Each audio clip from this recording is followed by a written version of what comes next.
911. What is your emergency? I asked, my voice calm out of habit. But the line crackled, and I heard myself speak back. Please help. I'm bleeding. He's still in the house. But I was alone in the call center, and I had never made that call. Asterisk, I've always believed that night makes everything worse. Grief, fear, pain, regret. All of it feels sharper when the world is quiet, when the air's still, when the only sound is your own heartbeat and whatever is clawing at the edges of your sanity. That's why I took this job, honestly. Midnight emergency operator. I thought I could bury my own demons by answering other people's.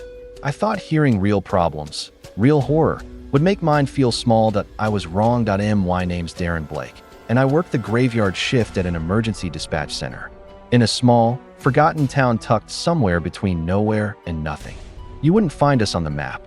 Our town doesn't get many calls, and those we do usually fall into three neat categories: drunk domestic fights, animal attacks on lonely farms, or bored teenagers playing with landlines. But last night didn't fall into any category. IT started like any other. I showed up at 11:45 p.m., coffee in hand, buzzed from 2 energy drinks and half a panic attack. The dispatch center sits in an old municipal building that used to be a post office in the 1940s. The walls are yellowing, the fluorescent lights flicker like they're waiting to die, and the whole place smells faintly of dust and mildew. It's the kind of place that never feels warm, no matter how high you turn the heat. My console, Station B, was in the corner. 2 monitors, a rotary backup phone mounted on the wall behind me, an old plastic binder of emergency protocol beside the mic, like we'd actually have time to flip through it during a real crisis. Night, Darren, said Tamika, the evening shift operator, gathering her purse. Anything I should know? She shrugged, already halfway out the door. Quiet. Just one guy called in about a coyote on his porch. Be glad. Full moon tonight. Crazies tend to stir. I laughed, but there wasn't much humor in it. By 1 a.m. The silence was so thick I could hear the faint hum of the buildings.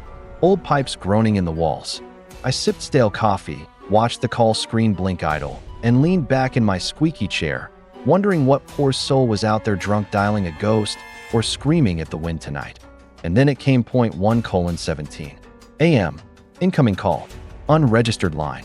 Blocked ID. I snapped forward, instinct taking over. The screen blinked with an unknown string of digits, almost too long for a normal number. I hit the receive button. This is 911 emergency services, I said, the same way I'd said it hundreds of times before. What is your emergency? Silence. No static. No breathing. Just a weird, hollow silence. Like the call was coming from inside a vacuum. I repeated my line, firmer now. And then a voice. Please help. I froze. It wasn't just any voice. It was mine. Please. I'm bleeding. He's still in the house. My own voice trembled and fractured, like someone had recorded me in pain and played it back through layers of distortion. A cold sweat broke out down my back. I glanced around the room, half expecting a camera crew to pop out. A prank? Some AI trick? But the call continued. You have to help me. I'm at 611 Hawthorne Lane. The address wasn't familiar. I typed it in the system. No results. The line clicked. The call ended. I stared at the screen for a full minute, my breath held hostage by fear. My voice, the exact timbre, the same inflection, but I'd never said those words in my life. Not like that. I reached back, fingers trembling, and checked the rotary backup line. Still dusty, still disconnected from any modern system. I opened the audio logs. That's standard after any weird call, but it wasn't there. No recording, no file, no trace, nothing. Just an empty entry at 1:17 a.m. As if the system knew something happened, but didn't know what. I logged the incident anyway. 1:17 a.m. Unknown call from blocked ID. Caller voice matched operator. Reported bleeding. Intruder present. Claimed to be at 611 Hawthorne Lane. No such address found in dispatch system. Call terminated abnormally. No audio file generated. System failure suspected. I finished the entry, sat back in the chair, and told myself it was a hallucination. Stress, insomnia, maybe even sleep paralysis while sitting upright. I've read about weird things like that. I was still convincing myself when the second call came in. 2:01 a.m. Same long string of numbers. Same blocked ID. I picked up, hand shaking. 911 emergency services. My voice again. But this time, screaming. He's here. Oh God. He's here. He's in my skin. Then static. Then silence. Then the line went dead. I didn't breathe for what felt like a full minute. The scream had cracked and shredded halfway through, like it came from a throat being torn apart. And it hadn't just sounded like me. It was me. Same voice. Same vocal fingerprint. I'm not just guessing. I've done VO work. I know what my voice sounds like. And this one was screaming from somewhere I never wanted to go.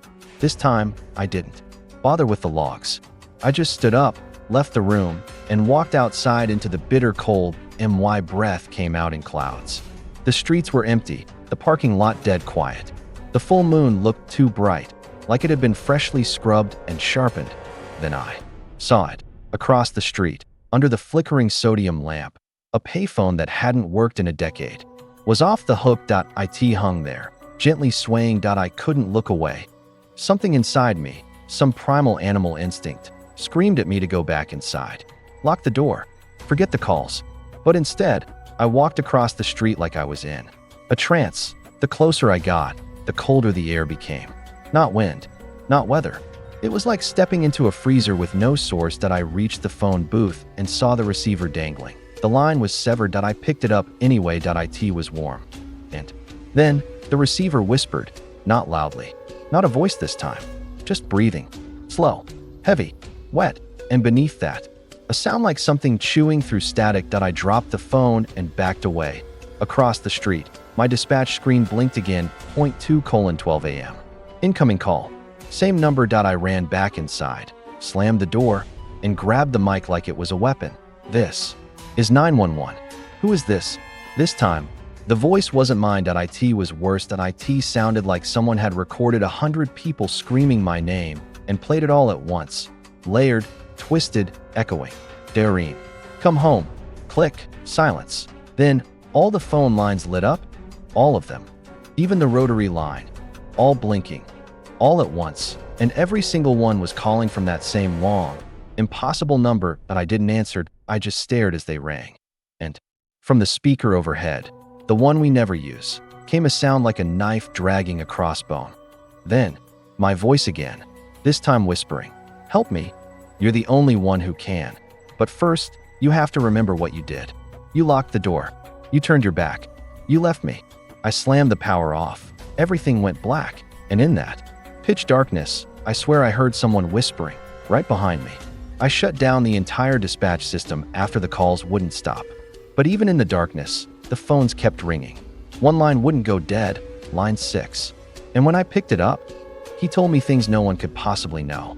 Everything went black when I killed the power, but not quiet. The hum of electricity stopped, the lights died, the screens went cold, and yet, the ringing didn't.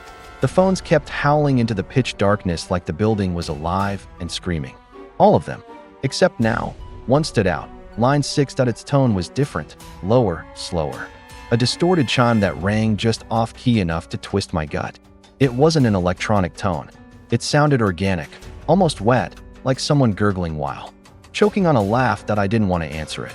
Every instinct screamed no. But the human brain is a sick, curious machine, and mine has always chased answers I wish I'd never found. So I reached for the headset, trembling, blind in the dark. I clicked it on. 911 emergency services. The line breathed. A long, heavy inhale, like lungs that hadn't tasted air in years. And then he spoke, not in my voice. Not in a voice I recognized at all. It was low, gravelly, but deliberate. Too deliberate. "Operator, you're late." I froze. "Who is this?" I asked. Silence. Then the voice again. "You were supposed to answer 3 calls tonight. This is number 2. That means you only have 1 left." I stared into the dark, heart pounding, unsure if I was talking to a person, a demon, or just my own insanity unraveling. "I don't know what the hell this is," I said, keeping my voice calm. "But if this is a joke, it's not funny." The voice hissed, amused. "You think this is a prank? You think we're playing with you? No, Darren. You're the one who played with time. You broke the contract. You forgot." My blood turned to ice. Forgot what? The door. Silence. The night you let them in. My legs buckled, and I fell into the chair. I didn't know what he was talking about. Not really. But deep inside me, something did know. Something old, buried, pressed under years of denial and repression.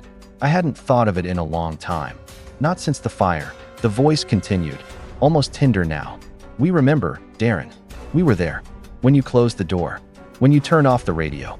When you left the girl screaming for help. You didn't answer the call. And now, it's your turn. I shot up. No, that's not possible. That call was dropped. I never heard the whole thing. The voice cut me off. You heard enough. You heard the word help. And you chose silence. The headset buzzed. I tore it off. I was sweating now. My heart thundered in my ears. And then, click, the power flicked back on. The lights. The screens. The room relit as if nothing had happened. As if the past 10 minutes hadn't existed. But line 6 was still blinking. Still active. Still waiting that I didn't answer it. Instead, I stood up, grabbed my keys, and ran down the hallway. Out the exit. Into the night that I didn't even bother locking the dispatch center behind me that I drove for hours. No music. No radio. Just the sound of tires on blacktop and my own heartbeat thudding in my throat. I couldn't explain why, but I knew. I had to get away. From the call center. From line 6. From that voice. But no matter how far I drove, the roads felt wrong. Repeating. Twisting. Every highway exit looked the same. Every sign marked with fading letters and names that made no sense.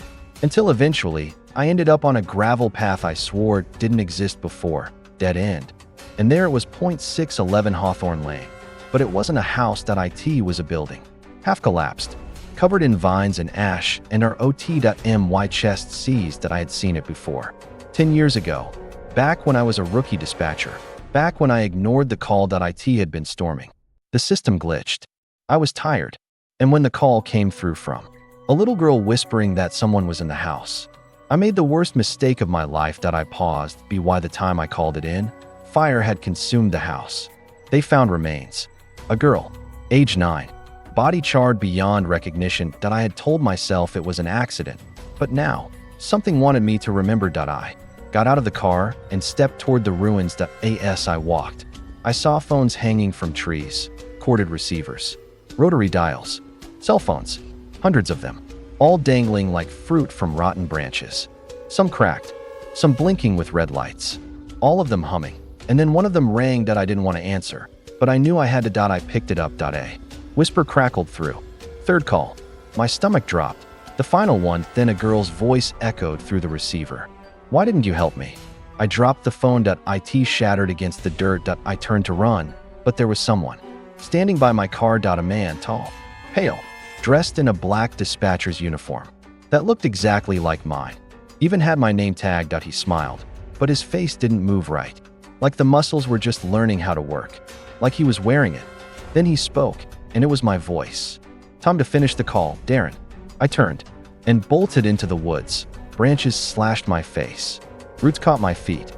But I didn't stop. I couldn't. His voice followed me. Calm. Icy. Getting closer. You ran from the first one. You ran from the second. But there's no fourth call. No more second chances. I don't know how long I ran. But eventually, I burst into a clearing. And there, in the middle of the field, was a dispatcher's desk. Old. Rusted. But familiar. Same model as mine. Same layout. Same headset. I approached it. Drawn to it. Like something pulling me into the center of an old memory. I sat down. The phone lit up. Line 6 blinking. I answered. And this time, I was the one screaming for help. I sat at the old, rusted dispatch desk in the middle of nowhere. I didn't remember dialing anything. But somehow, the headset was already on my ears. The call that came through wasn't from this world. And the caller said something that shattered reality. You've been taking the calls, but what if you're the emergency? The moment I picked up line 6 again, something in the air around me shifted. It wasn't wind. It wasn't temperature. It was like gravity itself, bent toward that desk, that moment, that call. I don't remember pressing anything. My hands were shaking. My mouth was dry. But somehow, I heard the line connect. There was no ring, just an immediate connection, and then silence. Then, Darren Blake. Dispatcher ID number 627. One unresolved fatality. One suppressed trauma. One unclosed case. Do you confirm your emergency? I tried to respond, but my throat clenched up like I was choking on invisible ash. The voice on the other end, it didn't belong to a person. It was mechanical, and yet it sounded ancient, like a machine that had seen centuries of death and decay and was tired of recording it. I'm not the one calling. I finally managed. I'm not the one who needs help. Incorrect, the voice said sharply. You were the first one who needed help, and no one answered you. So you learned to ignore cries. You became what abandoned you. A deep, crawling dread took root in my stomach. My hands gripped the desk until the skin on my knuckles turned white. Because, God help me, I couldn't argue. They were right. When I was a kid, I was locked in a closet for hours after I called 911. Screaming, pleading. No one came. No help arrived. My voice, young, desperate, had been swallowed by silence. And now, I'd become the silence. You're not real, I whispered. You're just memories, dreams, guilt, hallucinations. You are currently in the queue of echoes. The voice continued, emotionless. This is the holding zone between denied help and unsolved deaths. You have been routed for review. Review. There was a pause. Then the headset emitted a shrill static. Like thousands of voices, all versions of me, screaming at once. Images flashed across my mind like a trauma slideshow. The girl from the burning house. The payphone ringing beside an open grave. My own face reflected in a headset microphone, warped and twisted. I tried to rip off the headset, but it wouldn't come off. That IT was part of me now. The desk vanished, the field was gone, and suddenly, I was back inside the dispatch center. But something was wrong. The clocks all read 13 hours 66 minutes AM. The walls were pulsing, breathing. The floors seemed made of skin instead of tile, veins pumping beneath my feet. Phones hung from meat hooks on the ceiling, dripping dark liquid onto the desks below. I stumbled back, gagging. My console, Station B, sat before me. But the screens weren't showing the usual call data. They were showing me live feed, third person, like I was being watched from somewhere far beyond reality. Then the headset buzzed again. You are now entering evaluation stage 1. The calls you ignored. No, I muttered. No more. I was just a kid when I started this job. I made mistakes, yeah, but the first call came in. Line 1. I instinctively picked it up. A child's voice, shaky, sobbing. Hello? There's something in my room. It looks like my dad, but it keeps blinking wrong. Click. The screen turned red. Status, call dropped. Fatality confirmed. Dispatcher failure logged. I staggered back, nausea bubbling up. I never got that call. I never. Line 2 rang. An old woman this time. There's someone outside my trailer. He's got no face. I don't know what he is. I click. Status, disconnected. Fire discovered 3 hours later. Fatality confirmed. The calls kept coming. Every single one. The ones the system glitched. The ones I missed by seconds. The ones I ignored because I thought they were pranks. All played back, unfiltered, raw, and real. And each one ended in death. You have 32 unresolved emergency calls associated with your dispatch record, the voice stated. You are now required to answer them all. The phones on the ceiling began ringing simultaneously, dozens of them. Each one a voice from the past, each one a soul screaming into silence. I sank to my knees. And that's when I saw him again, the other me, wearing my uniform, standing in the reflection of the dark monitor, grinning wide, black fluid dripping from his headset. His eyes were off, slightly delayed, like an old video buffering out of sync. He pointed at me, then spoke. You can't run from the queue, Darren. We all come back eventually. And when your last call comes, there's only 2 options. What options? I croaked. He leaned in close. Answer it, or become it. Suddenly, the phones all went silent. A single tone began to ring. Deep, heavy, line 6. It glowed on the monitor. I reached out, hand trembling, and picked it up one final time. But this time, the voice didn't speak. It screamed. A scream so loud, it felt like my skull would split. It wasn't a human scream. It was mechanical, animalistic, and cosmic all at once. It carried pain from centuries. It carried the weight of all ignored emergencies. My headset melted onto my ears. I couldn't remove it. I was the headset now. I was connected. Forever, I felt myself fading. Not dying, becoming. The desk reformed around me. The lights flickered back into normalcy. The call center reappeared. But I knew something was off. The clocks ticked normally. My hands were on the keyboard. My console looked fine. But then I saw my reflection. It wasn't me anymore. It was him. The version of me that had pointed, smiled, warned me, and the phone blinked. Incoming call. Someone whispered in the distance. 911. What is your emergency? And I whispered back for the first time. Please help. I think I've become the emergency. I thought I was answering emergencies. Turns out, every call was for me. I wasn't in the dispatch center anymore. I was trapped in it. And the voice on the other end? It wasn't asking for help anymore. It was trying to replace me. The call stopped, not faded, stopped. Every phone in the center fell still, like a hive suddenly robbed of its queen. The room felt hollow. Dead air buzzed like pressure had been vacuumed out of existence. I looked around the dispatch center, and nothing was where it should be. Desks stretched too far, like the room had been stretched like dough. Chairs melted into walls. Keyboards pulsed like skin. My monitor displayed one thing only. Final call. Accept or replace. Below it, two buttons appeared. One green, one red. Answer or refuse. I didn't move. Couldn't. I was paralyzed in my own body. Not physically, existentially. As if making the wrong move would erase me from reality completely. Then came the voice, not through the headset, not from the phone, inside my head. Darren, you ignored 32 cries for help. 32 echoes, unanswered. Every life you didn't reach became a voice here. The walls began to whisper, not in unison, not together. Each whisper a name, each. One paired with a moment from my past. Marcus, the drunk guy who got stabbed by his brother in '09. Line disconnected while I was on break. Elena, the woman I muted because I thought she was mentally unstable. Turned out she was being hunted by someone real. The child from Hawthorne Lane, my worst sin. Their names became bricks forming around me, building a structure. A tomb. This is your archive, the voice said. Each ignored call is a cornerstone of your soul's debt. And then I saw them. Figures made of static and smoke. Each one wearing a version of my headset. Each one smiling.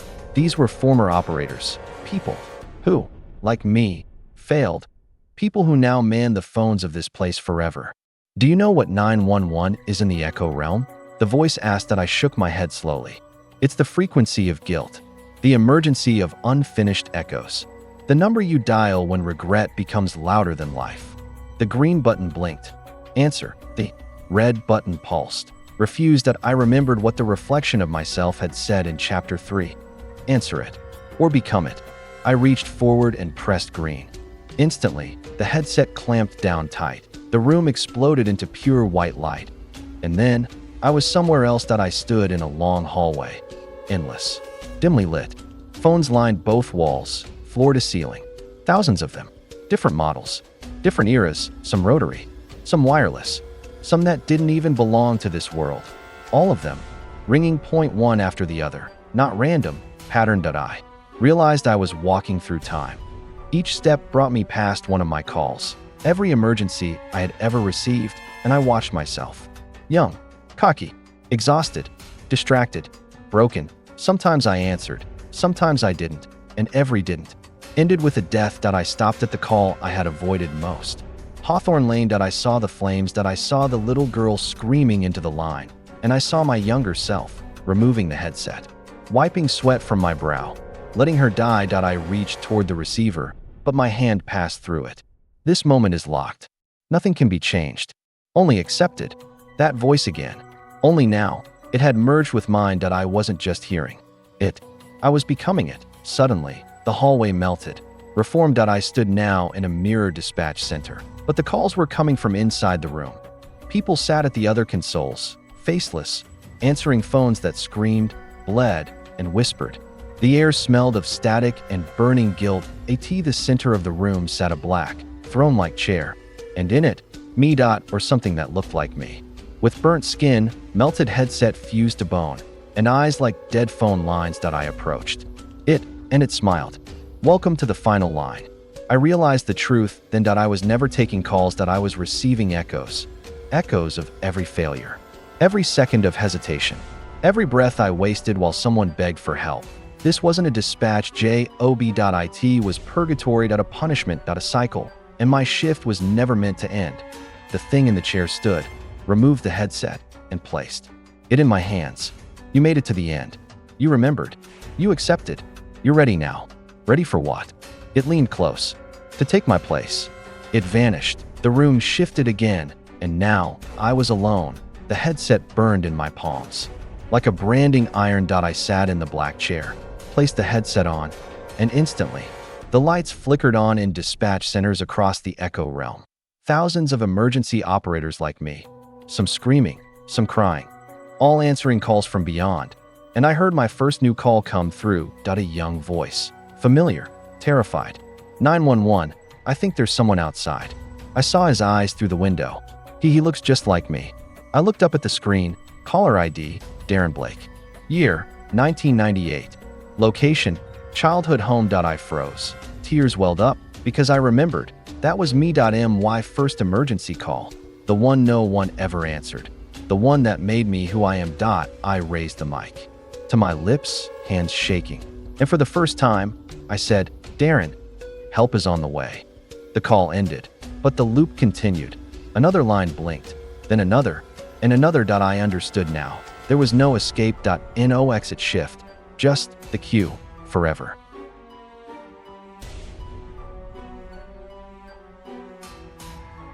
They say every 911 call is recorded, but the ones I hear now, they never make it to the real world. Because I no longer live in that world. I am the operator in the dark, the voice on the line that answers the emergencies no one else can hear. I don't know how long I've been here. Time doesn't work the same anymore. There's no sun, no clocks, no breaks between calls. Only the eternal ring of phones, some of which haven't even been invented yet, and the cold hum of guilt that vibrates through the air like static soaked in regret. I sit at my desk, headset permanently fused to my skull, fingers moving instinctively. Across keys I no longer need to look at. The screens flicker with caller IDs, not of names, but of memories, tragedies, mistakes, each one a door opening into a moment I had tried to forget. But I can't forget anymore. That's the punishment, that's the contract. When you become part of the queue, you remember everything. Sometimes, I still hear my voice on the line. A younger version of me. A memory looping, calling out for help that never arrived. I always answer him now, but the ending never changes. He always asks, is someone coming? And I always have to lie. Yes, I say. Stay on the line. And then, silence. The call dies. The line fades. The loop resets. The other operators don't speak. I've seen them. Across the veil of call partitions, faceless figures with hands that move too fast for human bones. Some wear old fireman jackets soaked in soot. Some wear police uniforms with melted radios fused into their jaws. One wears a headset made of teeth. They've been here longer than me. Much longer, and none of us ever rest. The queue is eternal. And the callers are infinite. One night, if you can call anything here a night, a call came through that shook me to my core. It wasn't a cry for help. It was laughter, childlike. Familiar. I answered, dreading the sound of another tragedy. Darren, the voice said. I froze. You left the door open this time. The line went dead. Then, a second later, it reconnected itself. That should be impossible, but the rules here aren't human anymore. The voice continued, slower now, like it had aged 1,000 years in a breath. You didn't forget this time, Darren. But that doesn't mean they forgave you. And for the first time in this place, I heard something approaching. Not just a voice, not just a presence, footsteps, behind me. Heavy, wet, dragging. I turned. And there she was, the little girl from 611 Hawthorne Lane. Her eyes were dark pools. Not angry, just tired. She held a toy phone to her ear, and she was speaking into it. Help me. I'm still burning. My mouth opened, but the words wouldn't come. She reached out, placed a charred hand on my shoulder, and smiled. I forgive you now.